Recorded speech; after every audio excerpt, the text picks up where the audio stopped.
All right, great. So I think we have most of the speakers at this point. Iman, could you please confirm?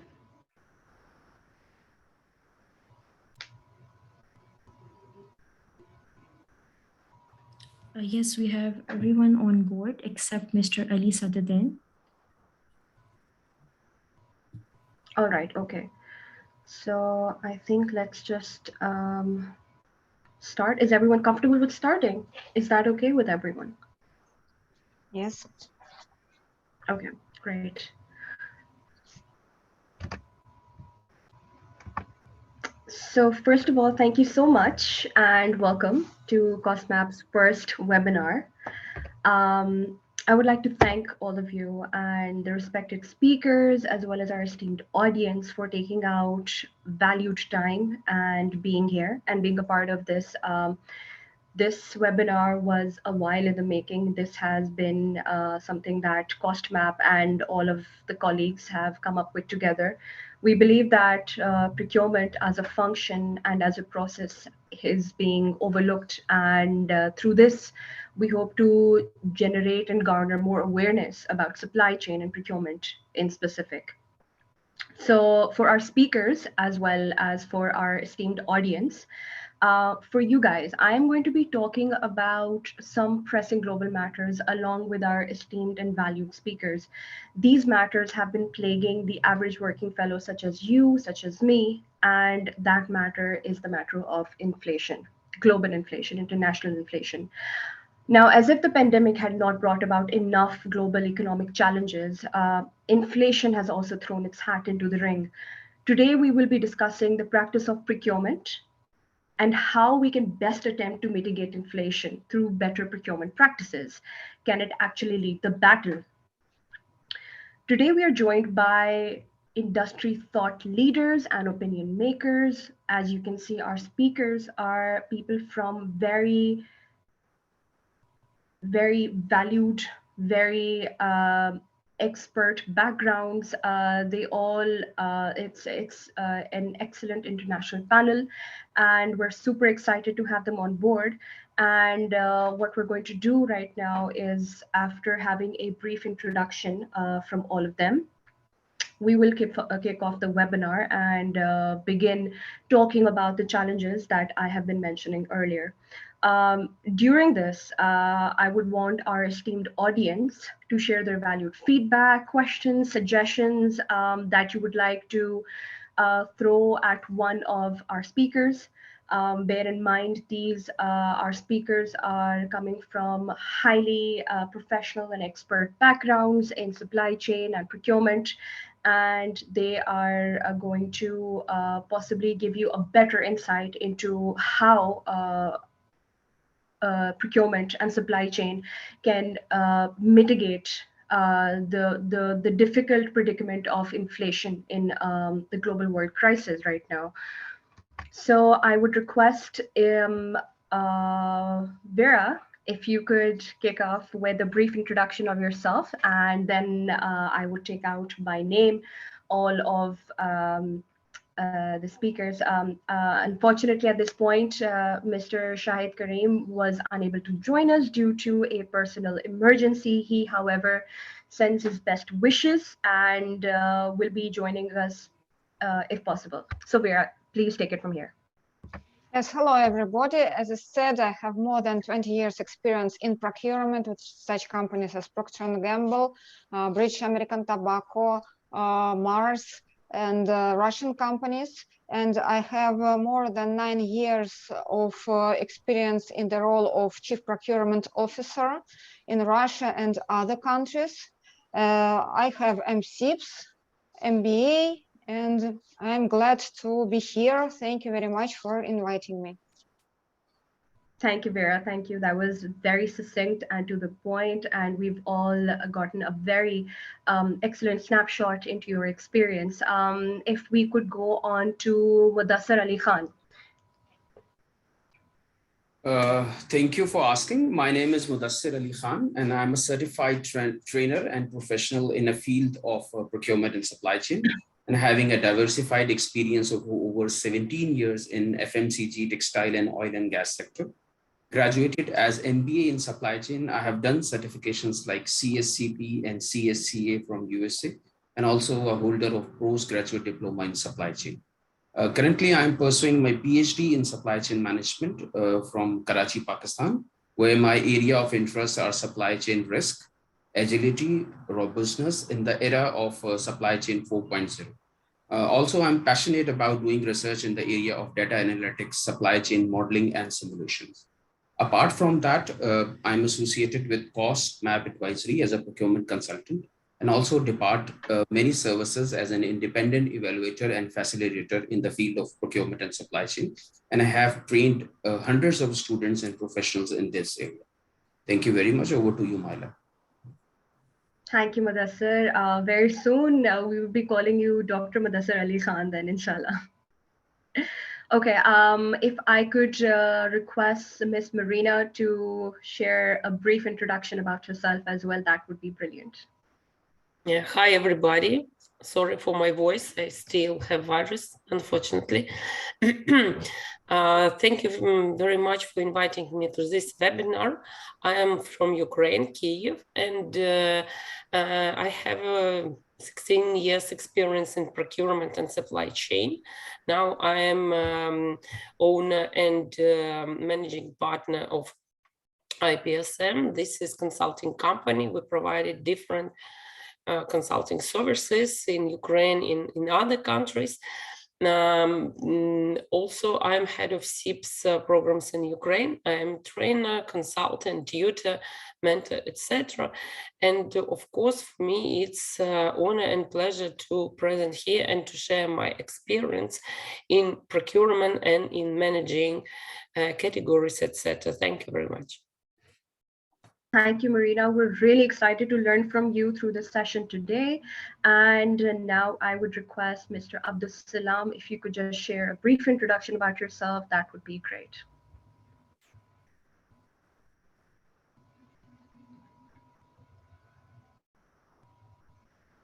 Is Abdul Salam on call?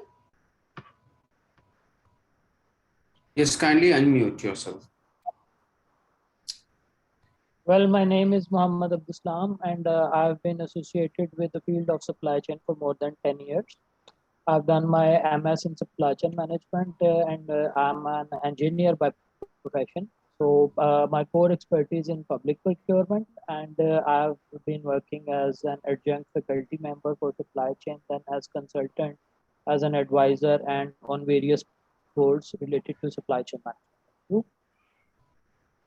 And thank you, Cosmo, for calling me here. Thank you once again for calling me this great forum.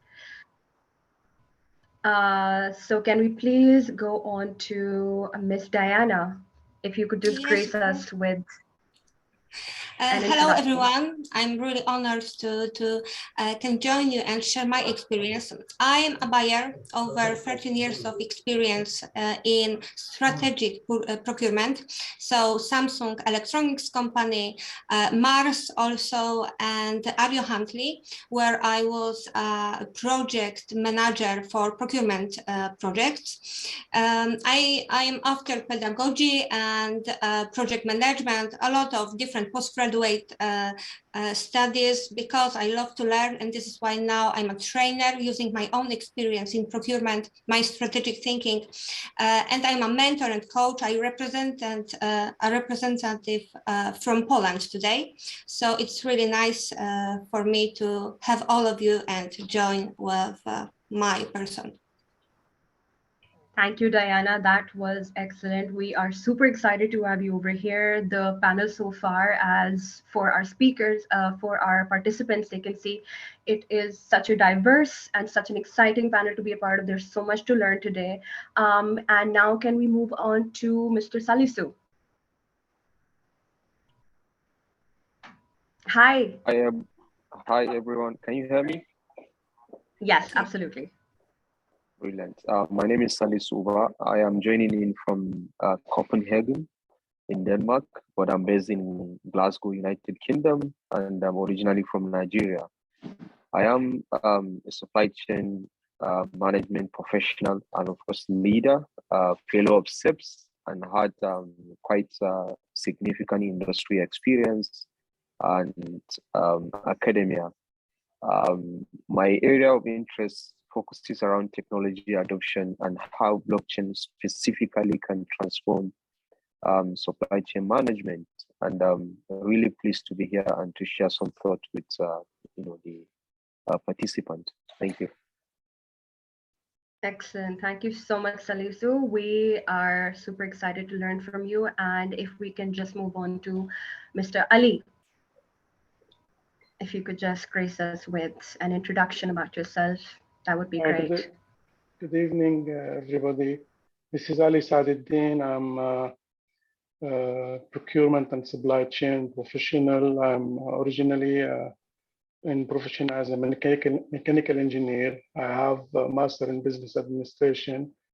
My total experience is 25 years in construction and facility management. Actually, out of them is almost 20 years of experience in procurement and supply chain. I'm located in the United Arab Emirates. I'm here since 2003. Worked with big organizations in construction and facility management. And now I have my own training and consultation center. I'm a trainer and a consultant. Yeah, and I'm glad to be here with you to share my experience. Thank you.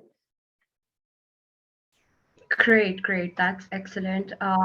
Thank you to all my speakers for sharing such valued and interesting facts about yourself.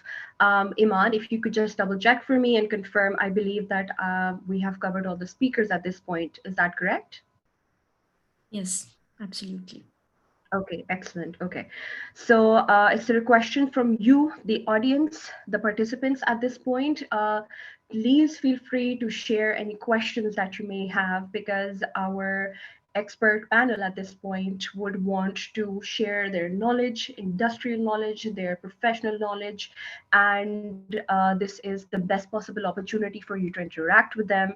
And right now, I will kick off with a question.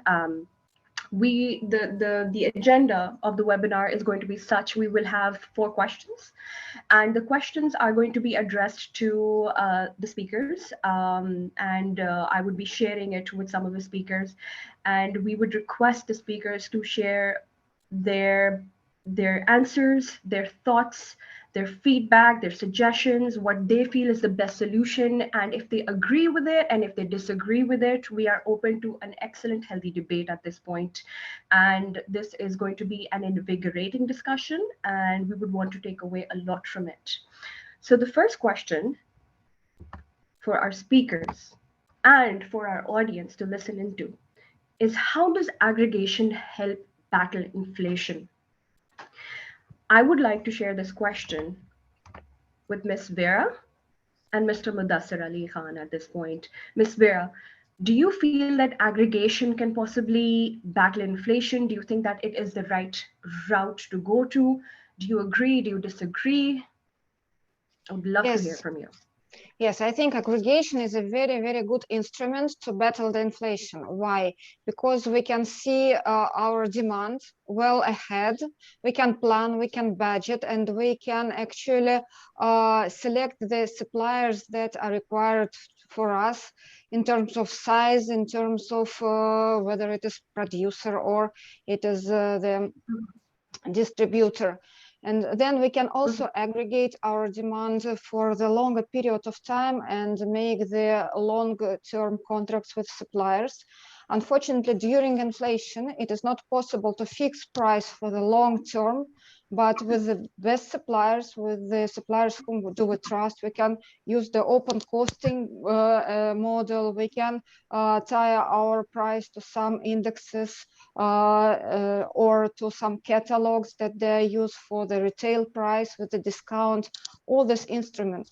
So for me, the aggregation means transparency for the future, for the bigger period of time, and it is always good to know. Also, due to aggregation, we can unify our own demand. In case, for example, we have several production sites of several similar sites that currently can order similar but not the same. But this is the Sure. good opportunity to unify. Right. Excellent. Okay. Mudassir, Yes. would you like to? Yes. No, I should say that Vera has told you the right thing, and to help lowering down the risk and to protect our company against the inflation, one should be looking into its spend analysis, and it should see that what kind of how we can aggregate these things. Plus, the one point Vera has already told that we should look into the open book arrangement with our supplier that we can do through the cost plus agreement. It is basically an agreement that you ask your contractor or your supplier to provide you all the details regarding its expense on a particular service or a product, and then you do some additional payment to allow for a profit. And furthermore, I will also add that in order to battle with the inflation, one should also look into a term of vertical integration or insourcing, where you arrange business in such a way that you start some kind of project that are currently outsourced to third party, and now you, instead of carrying out it to a third party, you should start in-house. Thank you. All right. All right, excellent. Okay, so the same as an extension for this question, I believe that the participants might have this question looming in their mind, is that with the suppliers, how do you ensure that aggregation is a win-win situation? Because naturally at this point we talked about unifying expenses, we talked about transparency, we talked about how this could possibly benefit us, the buyer. But for the supplier, what is in it for them? Do you think that more often than not they would want this arrangement? Would they be attracted for this arrangement, and that too fixing prices for 6 months or a year, considering how volatile the current global situation is? Inflation is, prices are rising, they also have costs to look into. So how do you manage and tackle such issues, and how do you get the supplier on board?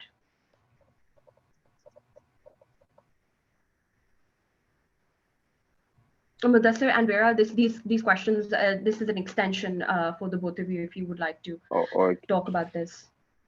And Sully, so if you Vera, you go cover, first, please. Okay. So for me, yes, aggregation doesn't mean the fixed prices, first of all, for the whole period of time. And I think that for our suppliers, it is also beneficiary because they can plan themselves for the longer period as well.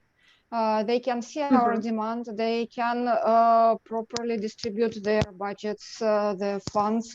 So it's always very good to have plans, to have the longer term plans. Even in the volatile market, you can just adjust it more frequently to the current situation. But even bad plan is better than no plan in any case. That's why we should stream, we should aim to transparency, to planning, to accurate planning, and to aggregation as well. Yes, I again agree with the Vera, because you first need in an era of inflation, you need to understand your supply chain, and then you again forecast and share this forecast to your supplier, and also you can adjust the different terms of your agreement through changing in kind of payment terms, or you can involve your supplier early within your supply chain in order to get benefited from as a win-win situation. Furthermore, you can also increase value by redesigning something. So you should revamp your value engineering and design to value a particular thing. In that particular case, your vendor will definitely take interest in your operations, in your activities, and that you can also change to some material cost, and you should actually you involve him for a long run, as Vera said. and you should look for a strategic partner. So the mutual benefit, if the mutual benefit is there, then definitely there will be a win-win situation for both the parties. Absolutely. I believe with us that really resonates with all of us. We've all experienced that whenever we get a vendor on board for strategic purposes, for long-term purposes, they feel more inclined towards working not just for their benefit, but to our benefit as well. Because this means that this is working towards a long-term partnership. So they feel valued, they feel like they are an integral part of the company as well. Excellent. Okay, so I believe that we have had a very insightful discussion about the first question. This is an excellent way to kick it off. Just a simple reminder for our participants, I would request you of kindly to please switch off your mic as well as your camera, so that we can focus solely on the excellent things that all our speakers have to say. So moving on to the second question, I would request Marina and Salisu to share their thoughts on this. The second question states, how does market monitoring help inflation? I mean, looking into that, taking in from your experience, Marina, from the Ukraine, how do you feel that monitoring the market has helped you predict inflation, help you battle inflation, and help your procurement practices become better, smarter, more efficient? If you look at my market or any market, it doesn't matter. When you're monitoring the market and when you understand what is the perspective and what is the forecast in the market, so you armed, so-called, yes, you have instrument to plan, and you have instrument to negotiate with your finance, first of all, and with your suppliers. And of course, as more unstable market, as higher inflation, you need to spend more time with the analysis, more time with different reports, etc. So this is very, very important. And in some projects, my clients have very good value when they have data from previous period. They know how this market goes, yes, down and up, and they plan their negotiations on that period when the price was pretty low, and so they have in advance 1 year contract is very good price. Yes, and it was very, very good strategy. We analyzed this during our category strategy development. It was good situation, but situation can change, and market can goes up without down position. Yes, and you need to understand how it works. And what we see during last year, and especially last year, so-called during COVID year, when we faced with the inflation in each market. Yes, and monitoring the market and monitoring the influences on this market is very important. You understand why it happens. Not just face with this and tell your suppliers, do anything, it doesn't matter what you do, but you need to decrease prices because we fixed in the budget low prices and we don't want to do anything. So it is not win-win strategy, it is lose-win strategy. And it was very important to implement such instruments, for example, like 5 quarter forces, when you understand whole spectrum and whole forces which influence on the market, and you have this information. Yes, you have this data. You can negotiate like inside the company with stakeholders and outside the company with your suppliers. And of course, you can aggregate these volumes not only with your suppliers, but for example, with your competitors or with other companies, so to decrease somehow these prices. Yes, inflation of course influence on the market and on the prices, but with aggregation, with some searching different strategies, you can find a lot benefits. Thank you so much, Marina. Salisu, if you could possibly shed some light on all that Marina has just discussed right now. And what's really interesting is how Marina mentioned earlier is that this is not just something that works in isolation market analysis. This is a repetitive, this is a trend that more often than not reoccurs, that is unavoidable, and that as history dictates, it repeats itself. So do you feel, Salisu, that this is more like a cross-functional collaboration, that the procurement or the supply chain department cannot work in isolation in terms of market analysis and having a better idea in terms of prediction for the future? If you could just share your thoughts on that, Salisu. Yeah, I think that's an excellent thought. And I believe, like Marina has mentioned, we have to not just be proactive, but we have to be deliberate in terms of monitoring the market, because some of these things happens, because of some vulnerabilities in our supply chains. Like you rightly mentioned, supply chain collaboration is an essential tool in terms of monitoring the supplier market, not just monitoring a specific supplier or particular market, but having a global view about your supply chain, whether at international or local level. But importantly, I think there is need to leverage on data. You don't have to go into a complex systems or using complex technologies. A simple tool that can help you, share information. I think we call it information sharing within supply chain will really mitigate, risk in supply chain, and will give you the power to be able to see and where the cost is, where you have challenges in logistics, because you have to understand the cost associated with your supply chain. And that's where you can easily have, or rather, manage inflations. I will really encourage collaboration as a key factor. But like Marina has mentioned, some of the models that you can actually use in order to understand your market, like 5 quarters theory or model. But of course, you can also use things like the Krajic model to understand the supplier's position, how powerful the supplier is.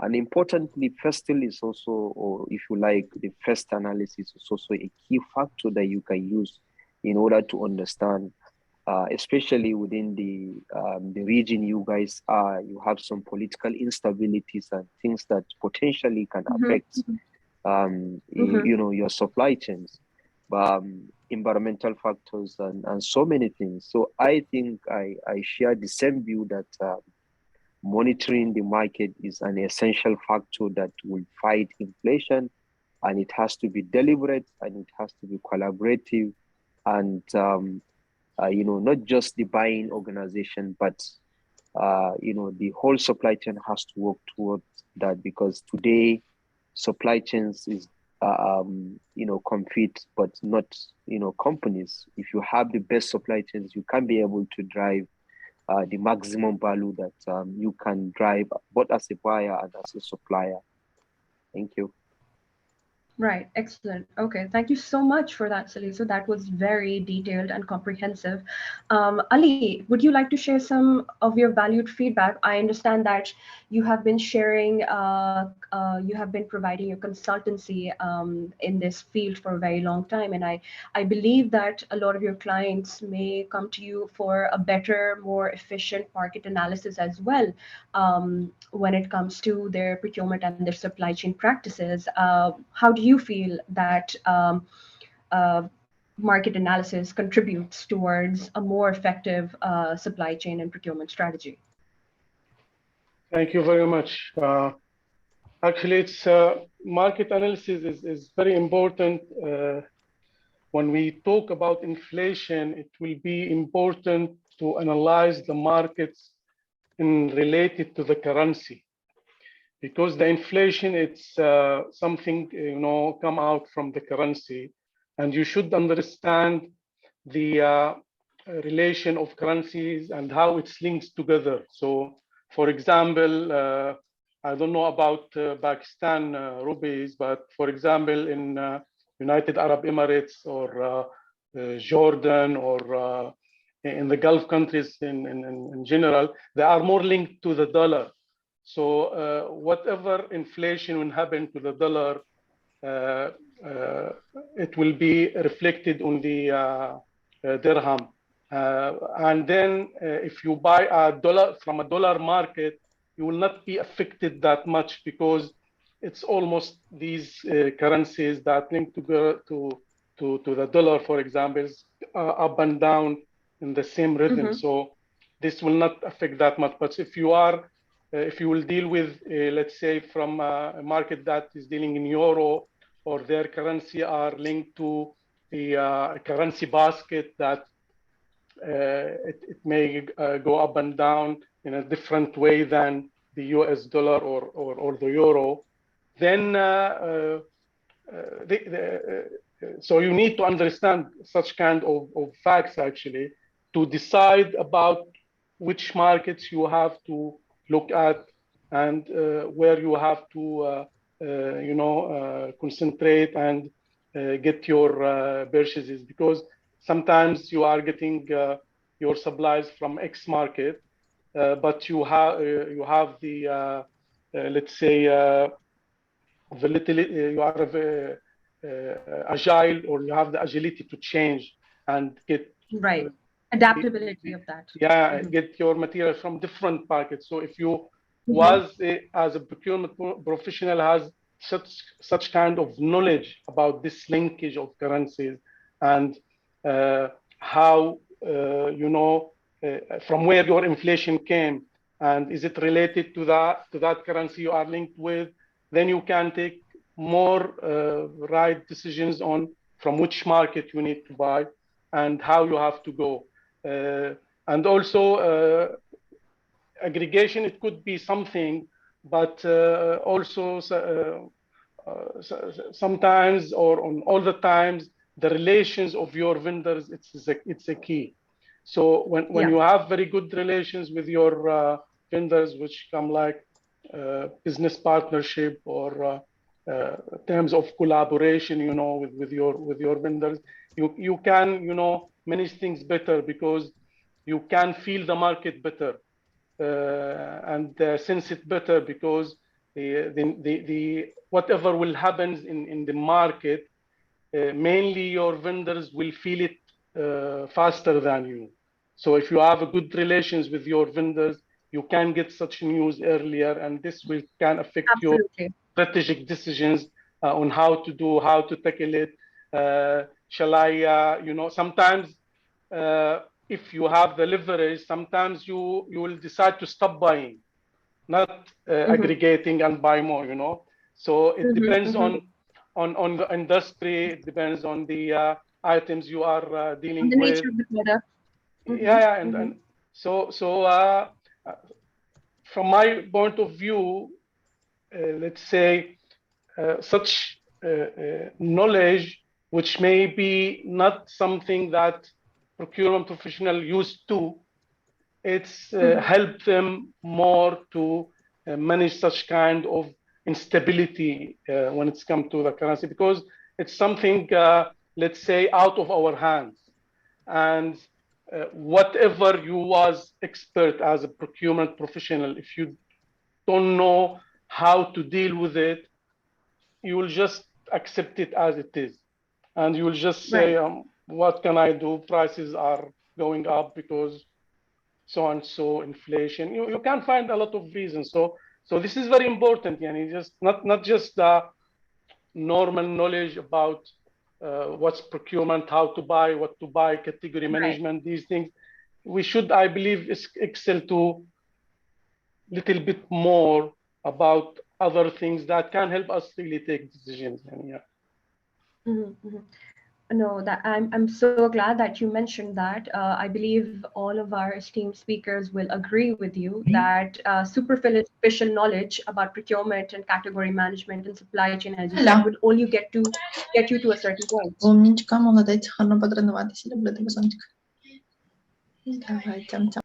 I'm so sorry, Marina. Okay, yes, will only get you to a certain point. But from there on, you need an in-depth understanding of the market that you are working in, the market that your vendor is functioning in day in and day out. And as you mentioned earlier, having an excellent relationship with your vendor could give you a tip off, or it could give you a heads up into how the market is going to be constantly changing.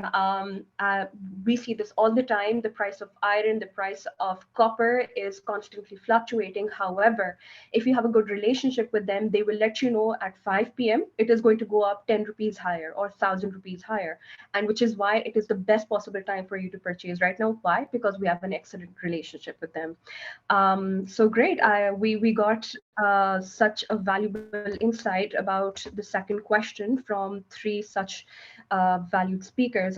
Moving on to the third question, and I would like Ms. Diana and Abdul Salam to share their thoughts on it. So category management, it's great. We're having a segue into this because Ali just mentioned this. But what role do you believe that category management can help you in battling inflation? And I would appreciate it for our audience and for our participants if you could also share your definition and your understanding of what you think is category management. Diana. Okay, thank you. So maybe I will start. I would like to build a little on what previous speakers mentioned. Absolutely. Because we talked about aggregation. So for me, it is not only connected with spend aggregation. For me, it is also some kind of our mindset that we need to think how to work smarter, not harder.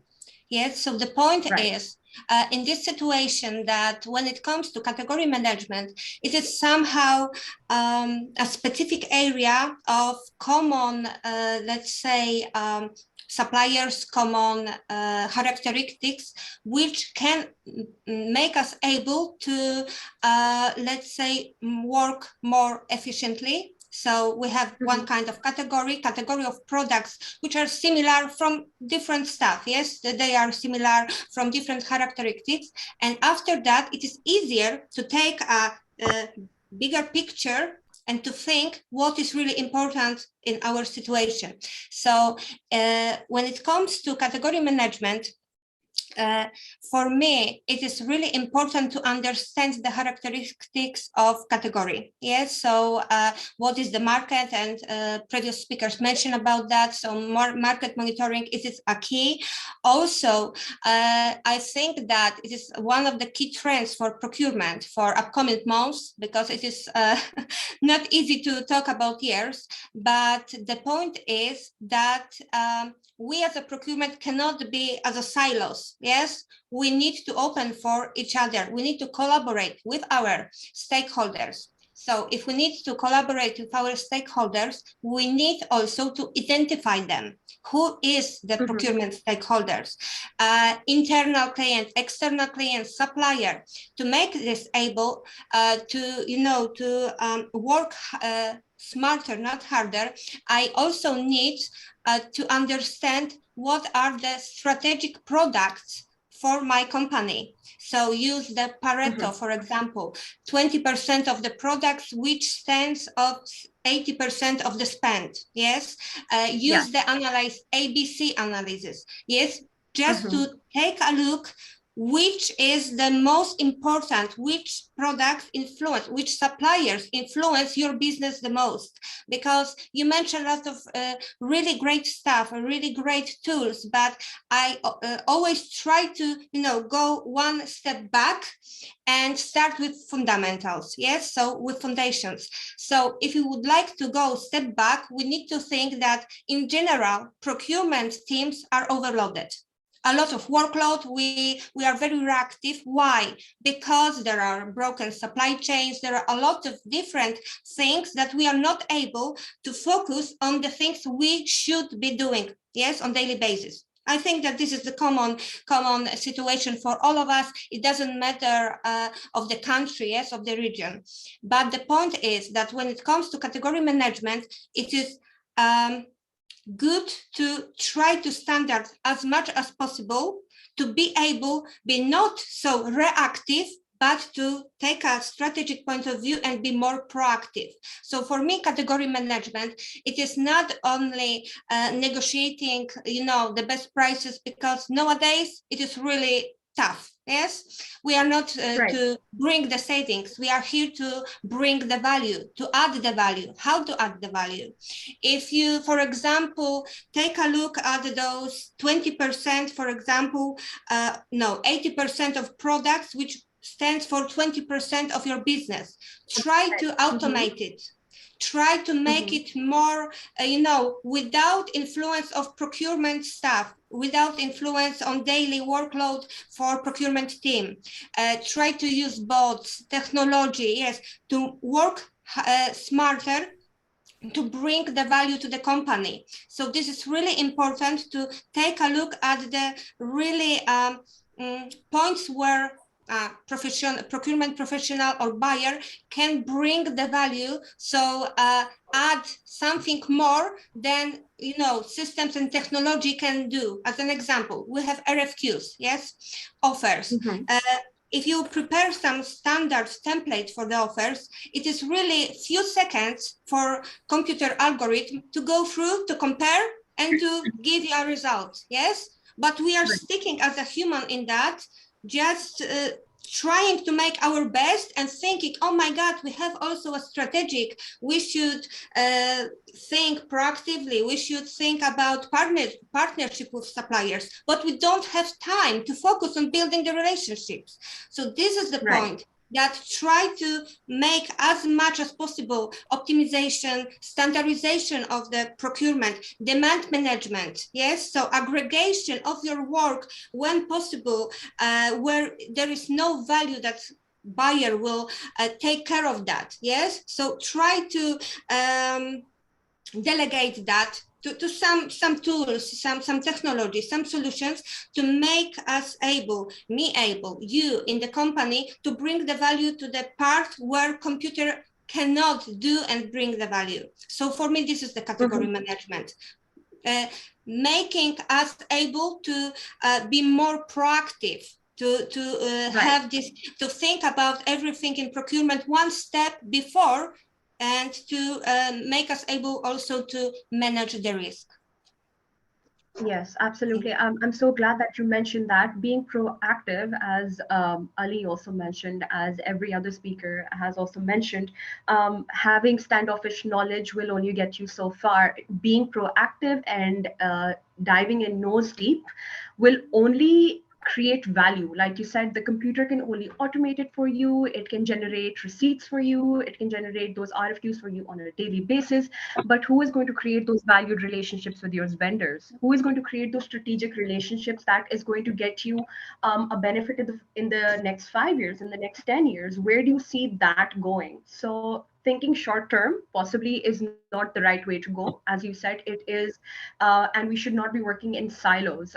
We should be working with a more collaborative effort. We should be involving more cross-functional departments into this, so we have a more holistic 360-degree view on what we're actually doing, and create a more thorough strategy as well. And Abdul Salam, if you could also please shed some light on that, that would be brilliant. Thank you, Myla. I would like to say that there is a problem on top of it, like we are having issues of profit margins squeezing, and the competition in each industry is increasing day by day. So the problem has become further aggravated by the advent of inflation, the current inflation, and pandemic is the COVID-19 is yet another issue faced by the industry at present. So I believe that the procurement professionals have a number of tasks to do. and especially they have to put in all their skill set in order to cater this inflation. Category management is just one of it. There are other tools in the baggage of the procurement professional, so he needs to use them as well. Like as already Diana said, that you need the ABC analysis. But what if a C or B classified item having a minimal value, but it's of critical importance to you? So I would like to add that I do not disagree with Diana, but I would like to add some other analysis to it. Like you need to have the analysis of VD, named vital, essential, and desirable on the demand side. When we are talking about the demand side, so you should have a very good analysis of what items are vital to you, what are essential, and which items are desirable. On the other hand, you should have another, on the supply side, you should have SDE analysis, and it needs to be constantly updated on day-to-day basis or on quarterly basis or yearly basis. SD basically scarce, difficult, or easy. So the items that are easily available can be dealt by an ordinary buyer, but when it's from the scarce or some difficult source, you need to have a strategic view towards that. And for that, I would like to say that we should have a strategic relationship, and you should have more than one relationship in for such kind of items which are critical to your organization. You should have at least three suppliers, and there should be harmony with you. Collaborative planning and replenishment model should be applied. In such cases, aggregation can be done, but the key issue is you should have a pricing mechanism, and your suppliers should also have confidence, as there can be a dip in demands as well due to the pandemic or certain closures of certain industries. So you need to have him on board as well. He will definitely collaborate with you when he will have a definite demand in front of him, that I have a buyer or customer which is generating a certain demand for me and a constant demand for me. So all you have to Right. do is collaboration. And I would like to add another thing to it, that bullwhip effect also affects when there is the time is uncertain. We are in the time of uncertainty. So on the buying side, the demand generated by the consumers is normally not there, and sometimes they create an artificial demand. Similarly, on the supply side, in order to manage with the targets, the sales teams also generate artificial sales. So bullwhip effect is also playing a critical role in while demand aggregation or dealing with the factor of inflation. So for the critical items, go for the collaborative style of working as already established by the other speakers. And another thing we can do is we can use traffic light signals like red for our very critical items, yellow for the difficult ones but yet manageable, and green for the routine items. I think it's covered all, and if there is any question after that. Thank you so much, Abdul Salam. And Salisu, I understand that you would definitely want to share some of your insights into category management. Naturally, that is something that our audience is really looking forward to. How do you feel that everything that Diana has shared and Abdul Salam has shared, how do you feel about that? I think that's absolutely right. We have to leverage on most of these things they have mentioned. But in addition, I think there is a system called the framework system, which you initially leverage on what we call the economic of scale. Is really important, especially when you have a critical items, or rather your strategic components that you believe you have the most competitive advantage in terms of the buying power. But I think category management is a very important tool for procurement in every sector, because that's where you'll be able to drive the most important value, and you'll be able to know and leverage on the critical strengths within your procurement. So I absolutely share that, and I think it's a really important tool to go with. Excellent, excellent. Thank you so much. Vera, if you would like to shed some light on this as well, that would be excellent. I believe we just spoke right in the beginning and we haven't been able to talk again. Yes, I think that category management is the major tool that gives us possibility to optimize spend, to optimize demand, to look at what can we reduce in our usage, in our spend, simplify, unify, I don't know, assess, make versus buy, or do it yourself versus outsource, all these things. But as all my colleagues have already mentioned, category management should be also underpinned by such skills as change management, stakeholder management, because it is quite difficult to implement change in the organization, especially in the big organization. And we should also always remember that we are like on the border of our company. We are the face of our company in the face of our suppliers. So it is not only about change management and stakeholders management within our company, but with the external stakeholders, with our suppliers as well. And also what I'd like to mention that I think that during the pandemic, yes, we more and more pay attention on market monitoring. And what I saw that a lot of people from a lot of procurement professionals from different industries, and even without one industry, they start to collaborate, start to share the information, start to share the best practices, so that everybody can benefit from that.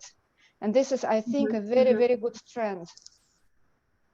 Yes, absolutely. And I'm sure that SIPs and other platforms as such provide that mechanism, provide that platform, that international platform for procurement professionals alike, and this platform itself as well, the one that we're speaking on, provide an, like an industrial insight and trade secrets as well, and, better practices, like you said, and we can all benefit from that. So moving on towards our last question, which is an open-ended question. It is an open stage question. So far, we have understood so much about aggregation. We have understood so much about market analysis and how integral it is in order for you to benefit the maximum possible for your company, for yourself, and category management and other forces such as category management itself that can help you overcome challenges. If I could just give a brief summary about what we've learned so far, cross-functional collaboration, cross-departmental collaboration is integral if you would want to take the company along with you and benefit from a more wholesome 360-degree valued strategy, not to work in silos. Having standoffish knowledge and superficial knowledge about procurement and category management and things such as that can only get you so far. It is more important to be more proactive, understand the market, understand your vendors, understand their challenges, and maybe how you can better help overcome them. Having a better relationship internally with your stakeholders, with your internal clients, as well as your external clients, that is key to a better successful, more beneficial result for the company as well. And yeah, if I've missed anything, I would love it if someone could highlight that. And lastly, this is a question for all our esteemed speakers at this point. What other sort of measures would you suggest for procurement to better adopt that we can possibly adopt, regardless of our geopolitical situation at this point, regardless of where we are, regardless of what we do, regardless of what our procurement background is? What do you feel is the best procurement strategy that we can possibly adopt at this point to battle inflation? Salisu, if we still have you on board, I would just love it if you could just share a few words before you head off. Yeah, thank you very much. I think the most important thing for me is to leverage on, competency development, build the necessary skills that you require, because procurement is such a field where you have a lot of quacks, people that claim to be professionals, but really they are not. So I really encourage that, knowledge and competency building is very key, it's integral. Let's get the right people to do the right job so that we can be able to benefit from this very important area. Thank you. Can I add something? Building on Absolutely, building on what Salisu mentioned, and I'm a little happy. Maybe better is to say satisfied that it is not only connected with a Polish market when it comes to competency and the fact that our procurement professionals are not competent as they think they are. Unfortunately, because still I think that the point is knowledge management. So budgets for the trainings for the sales are much higher than for the procurement, but we still need to sit behind each other, yes, just to achieve our goals. So knowledge management, I think that this is the point for my side, and I will share you my point of view and my question, which I asked to the participants during the Procon Polsak, our Polish conference, procurement conference in Poland, that we all the time complain that we don't have budget for the trainings, that we don't have possibilities to develop ourselves, our procurement competences. So the question is if we on daily basis have some retrospective sessions, some lesson learned sessions, because now, as you can see today, pandemic situation is a great free training for all of the world. Great training, and during this conference, there were in the room around 200 people, only four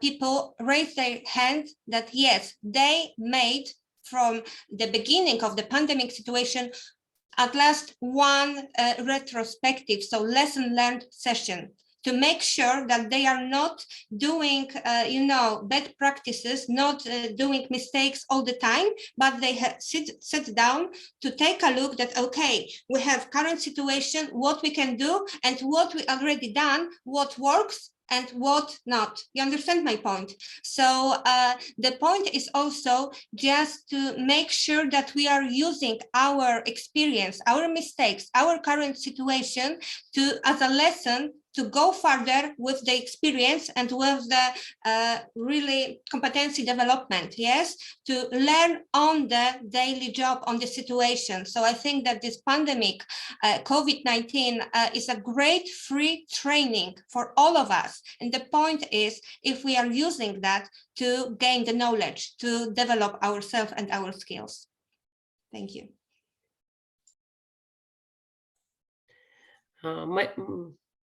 Myla, we don't hear you. So sorry. I was saying thank you so much, Diana. That was such a comprehensive answer. And I believe I speak for everyone when we say that, yes, there are budget constraints at times, company-wide as well, but that should not be held up as an excuse, because there is no better learning than on-the-job learning. And like you said, there have been unprecedented examples within the pandemic itself, such as supply chain shortages, such as logistical issues. The biggest logistical issues that we have had to face at any point in time, extremely rising costs, be it by sea, be it by air, be it by land, we have had to suffer in all of these facets. And which is why reflecting and having those retrospective sessions, even if it's within the company, that would be so beneficial for newcomers, for people who have been associated with the company for 5, 10, 15 years, because the learning really never stops. And Marina, if I could also, if you could just share some valued feedback as to what you believe is the best possible strategy at this point for all procurement professionals alike and for companies to adopt at this point, considering the current global situation. Yes, I want to support my colleague Diana and said that I faced with huge uneducated gap in procurement profession, unfortunately, and we need to tell it to tell the truth that we think that we know everything. I mean, procurement guys, yes, that we know everything and we don't need to be trained and to be educated, unfortunately.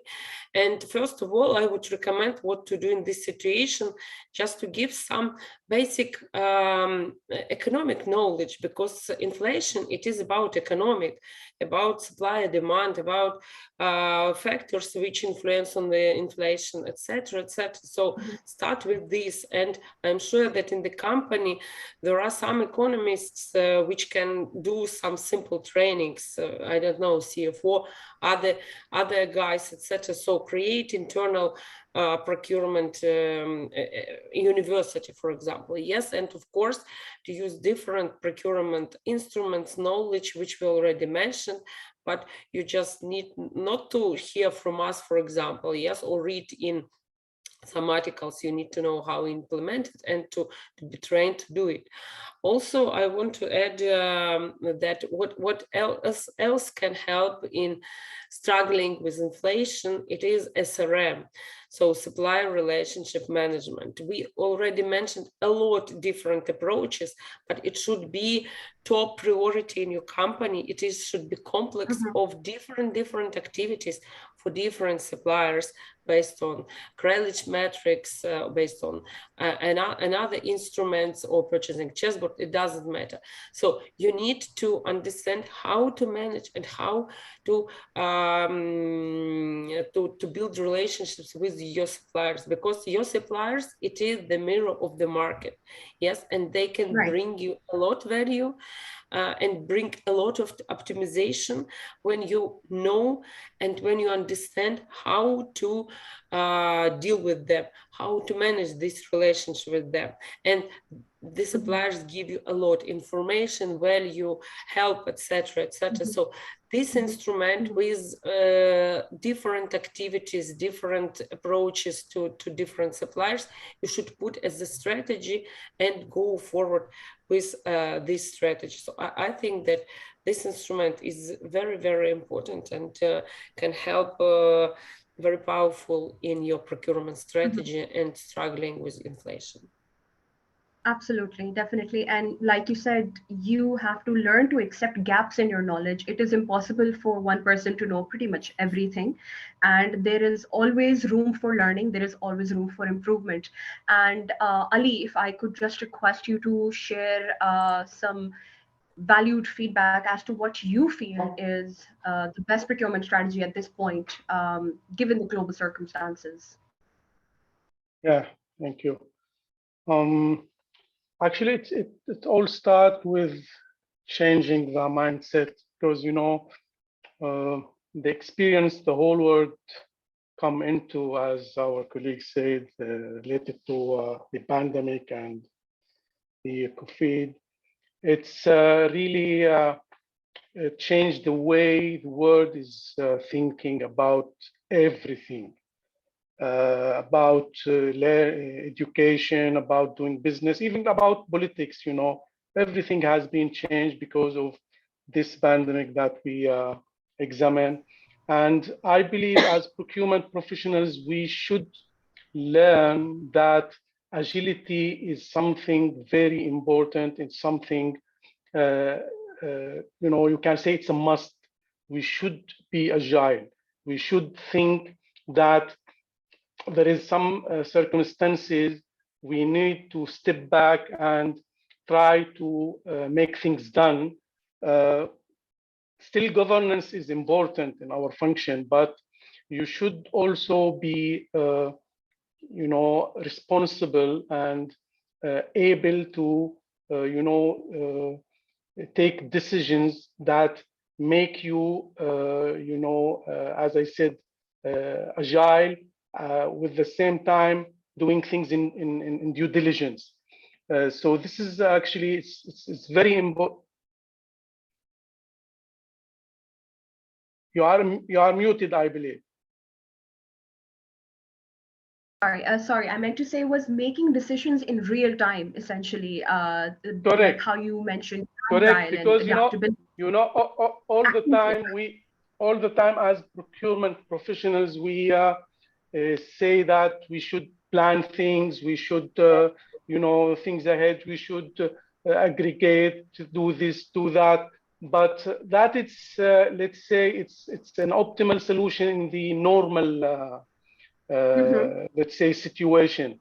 But when we come into crisis or into things like this pandemic, which affect all the supply chain, then you find that your old tools, what you learn through your experience journey Down the or drain. academic journey, or it may not work. So you should,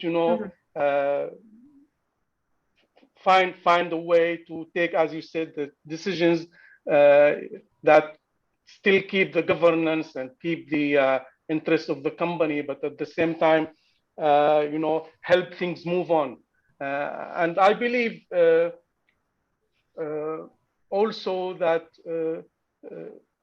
this pandemic proved that procurement function is, very crucial for any success of any organization. And this is why I'm telling that to have this success, to push your organization ahead, you should be agile. You should be able to adapt. You should be able to, take decisions that based on the real situation. Because, as I said, even if you have plan A, plan B, plan C, it may all not, be relevant. And we all experience that at one point or another, that being flexible and being open to decision making and probably making decisions that are something that you may not be comfortable with, but it is good for the company in the long run. So that is where the leadership quality of a manager, a procurement manager, really speaks for itself during such difficult times. Correct. Yeah. So Excellent. that. Yeah. What I want Thanks, to add. thanks. Yeah. Thank you. But here All is right. also a point. Here is also a point when it comes when it comes of responsibility. There is also a point of empowerment that we need to empower our people to make the decisions, yes, to be really responsible and to get to know the area of responsibility, because sometimes it is not so easy and not so clear. So it is hard also for procurement professionals to deal with that, yes, and to have this power to take the decisions. Yeah, you're right, actually, because more often than not, that definition of responsibility is not clear. It's not transparent. There is a lot of hodgepodge in terms of that. Someone else is taking that decision. Maybe the other department is, they feel that it is their domain and you think that it is your domain. So yes, you're right. Absolutely. You have to draw those boundaries. You have to draw those lines to make it absolutely clear and to make your job easier for you and for others as well. Mudassir and Vera, if you could also share your thoughts into the question, what do you feel is the best possible strategy at this point? We're a little pressed for time, and we also have a couple of questions, very interesting questions from our audience as well that I would like to share with the speakers. Mudassir, if you could just share a few words. Yeah, thank you very much. So far, I think we have discussed procurement and battling with inflation at a micro level. I want to shed some light on the macro level, where, because for a developing country like Pakistan, we see that there is a trade balance between import and export, and our government is struggling to lowering down the imports in order to get more exports and in order to balance the burden on our rupee against dollar. So in that particular case, it's a national responsibility of every procurement manager, especially who is working in Pakistan, that they should exploit the resources which are available locally, and they should ask their supplier to get the alternate materials available locally within Pakistan in order to lowering down the overall import bill and therefore battling inflation against that. So this was my thought, that we were discussing on a micro level, but not on the macro level. And I would like Vera to shed more light on that particular aspect, that when we are using our resources locally in order to battle inflation with procurement activities. Thank you. Yes, and to add on that, we are as procurement also responsible, for example, for localization materials. We can find potential local supplier and develop them. It is also will help the country and the company to fight the inflation. And also I would like to say that the era of fighting for efficiency alone has passed.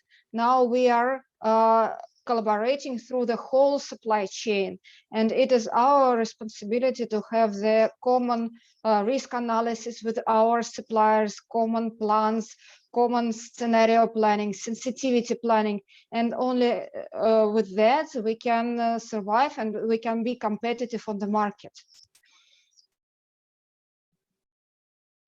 Excellent. Thank you so much, Vera. And thank you to all our speakers at this point for sharing such valued feedback, for sharing such comprehensive answers. I believe that we have all learned so much from each other on this forum, on this platform. And we just have about 15 more minutes. And I'd actually like to wrap that up with a couple of questions that have been shared from our participants.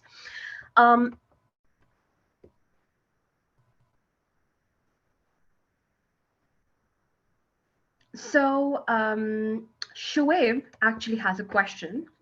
Given the current pandemic challenge, how can procurement sell itself better to internal top management? Savings the obvious lever, but it is not working in the current situation. Mudassir, Vera, if anyone, this is open to all of the speakers. How can we sell procurement better to the internal top management? And Shoaib, if you're there, if you're online, if you could hear us, and if you could possibly share this question as well to the speakers, have I framed it correctly? I think that obviously. So that's the same case. The thing is, when procurement is expected to deliver the results, they need to be empowered and everything. Given the current scenario, the most obvious tool that we have to highlight our performance was saving, and that's not very much there. So now, if we want to take the lead across the supply chain, how we can sell it to internal customer, and what new our top management, what new value addition we can bring in.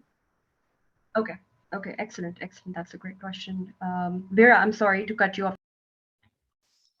Yeah, I think that we need to educate our internal customers and our top management. And now we are not only about saving, we are about covering risks, about covering availability issues, about covering quality risks.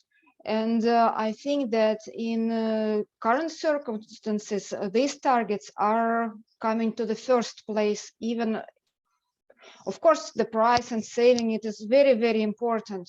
But in current situation, quality, risks, it is also very, very important for procurement, and we need to educate our top management about that.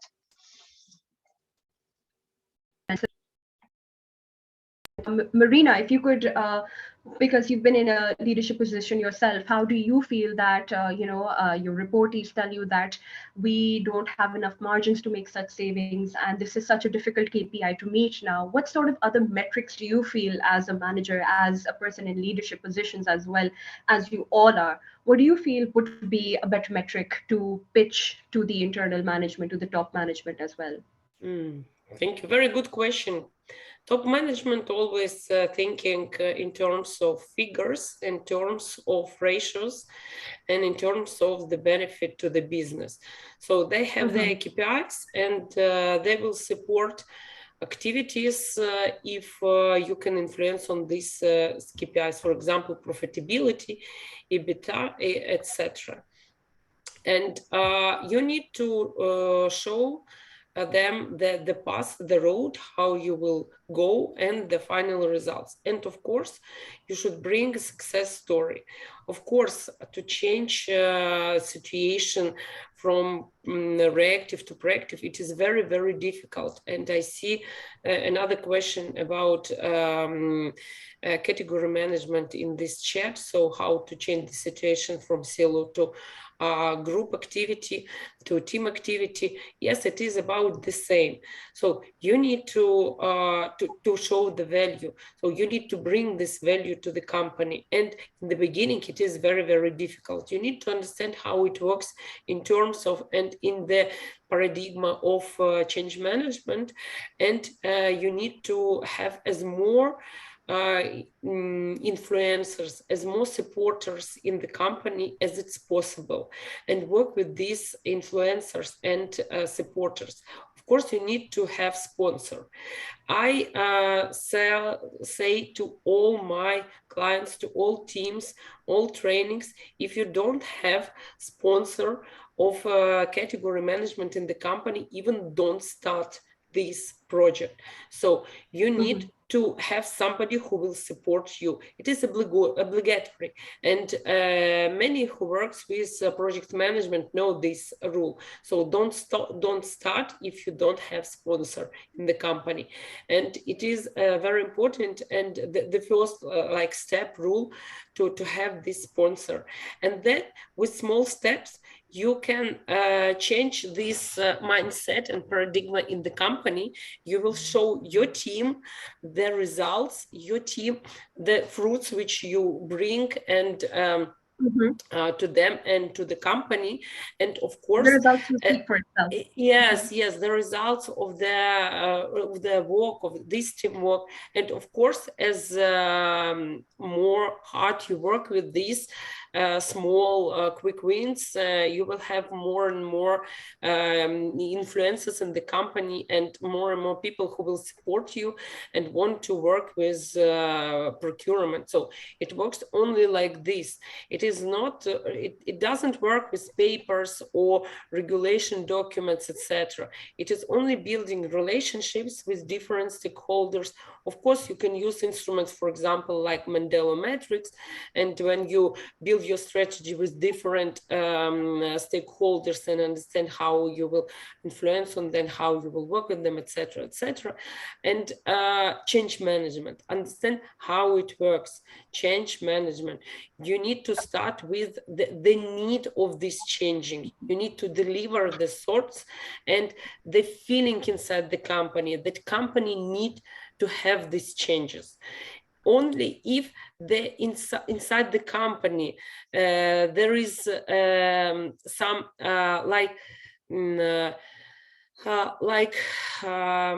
you feel, you see that the changing in category management, in procurement approaches will be acceptable in general, you can start it. So you need to sell, first of all, it to top management, to the sponsor, and to get the sponsor. And then you will go with small steps and increase your power very, very quickly. Absolutely. Thank you so much for that comprehensive answer, Marina. Ali, quickly, if you could just also tell me, how do you feel as a person in a position of leadership would be the best way to pitch to the top management as yourself? Like, how do you change that understanding? And also the other question that Marina was kind enough to mention, what should be done to eradicate the culture of silo approach? As we mentioned earlier, we've been constantly talking about cross-collaborative efforts. Yes. And what should be the basis of category management? Please. You know, it's all about speaking the other language. You know, when you want to influence the management, you should know how to speak their language. And as Mariana said, their language is only figures. And they want to see how much you can bring to the bottom line of the company. So you need to be able to translate the value to figures, because procurement not only bring savings, it's also bring added value. So you need to work on yourself on how to translate this adding value you are bringing to your company equivalent to figures that is reflected in the bottom line, because these added value, it will be for sure reflected in a way or another to the profitability of the company. But you need to show that reflection. So it's not an easy task. I spent 20 years in the UAE market working in leadership in the procurement. Always it was a very tough job to try show the management what you are doing, unless really the management are involved and they feel the value you are doing. If they are a little bit isolated, it will be a very tough exercise to do with them. Let's say same will be applicable for the silos or other departments. When you want to move into any change, or you want to do anything that it's, let's say, different than the norms or different than what's going on, you should first communicate to the other parties with their language. You should speak their language. You should sit with them, talk with them, understand their problems, their pains. Instill confidence within them. Yeah, and then try to let them know that you are there to help them sort out their pains. Because always I see that others, they seeing us as the problem. Other departments, right. Other all stakeholders, they find that procurement, it's only about regulations. So we are the problem for them. This is why many times they try to override us and do things on their own, because they find that we always push them back and make things delays. And this is why whatever goes wrong, the first victim will be the procurement guy. So this is why, because there is a lack of communication between us and the other departments. We just feel that we are right, they are wrong, and we need to, we know the rules they have to follow, which sometimes it's not works. So you should go down to their level and listen to them, understand their needs, why they see us as barriers, or why they see us as the source of problem. And because maybe you are doing things wrong from their point of view. So we are such kind of communication, it will lead to the collaboration. And only you can break silos with collaboration. And without communication with people, communicating with the people, understanding their needs, their problems, how to support them, how to help them, how to let them feel that you are there for them. Silos will exist. So this is the first things about destroying any silo and building the collaboration, is to talk, understand the other language, and share the values, and let them believe that you are there really to help them, and they need you. That without you, they really lost something, or they really missed something, Excellent. Thank you so much, Ali. Diana and Ali, if I could just request you to wrap it up. Diana, just if you could share a few thoughts. We have a few minutes left before this webinar ends. How do you feel about the questions being asked so far? If you could share your thoughts on it. So as Mr. Ali mentioned, I think the common thing is also to define what we understand under word value. Yes, so bringing the value is one point, but remember that each department can mean differently the value. Value for the quality will be the quality probably. For production will be making sure that there won't be any stop on the production. Yes, so it is really important to communicate, to get to the common understanding, to get the common aim, why we are together, what kind of support and what kind of things we can achieve together to help our company to achieve the strategy, yes, and the vision of the company. So from my point of view, as a summary, it would be an advice to be an ambassador of the change management, yes, change ambassador, and to be really perceived in that, yes. So believe in this change, yes, even not all of the internal clients or suppliers will believe in that. So communicate, iterate, and be open for the opinions and ideas of others, because we are not on island. We are together in the as a community, and we need to build the collaboration and bridges between us to achieve a better situation for our company. Excellent. Thank you so much. Abdusalam, if you could share some of your thoughts on this as well. I would like to sum up in 4 words. One has already been used by Ali Saduddin, and that was agility. The other 3 are lean, sustainable, and resilience.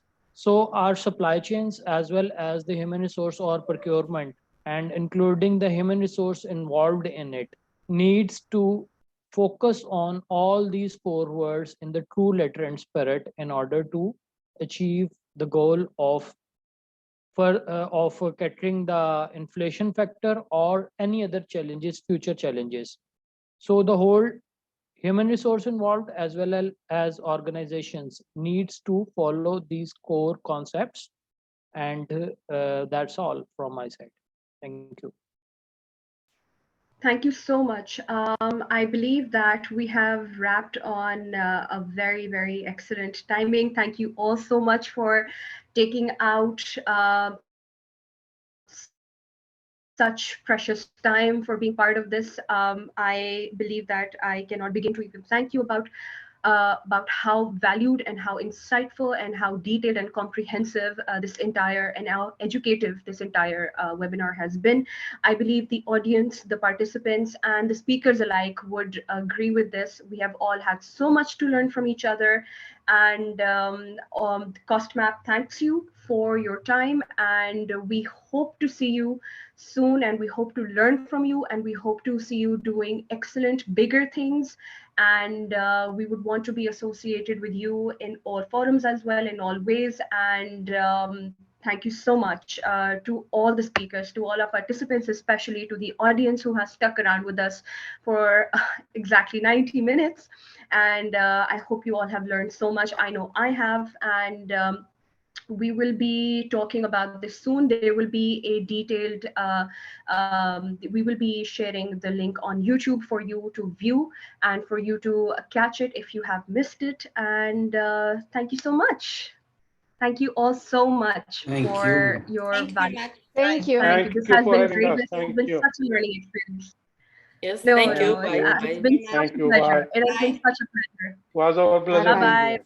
Thank you. Bye-bye. Bye. Bye-bye. Okay, thank you, everyone. Let's wrap up. Thank you, Alafis. Thank you so much, Thank you, Abdusalam. Thank everyone. you. Thanks, Thank you, everyone. Diana. Thank you, Iman. Thank you all. Thank you all. Ended it right.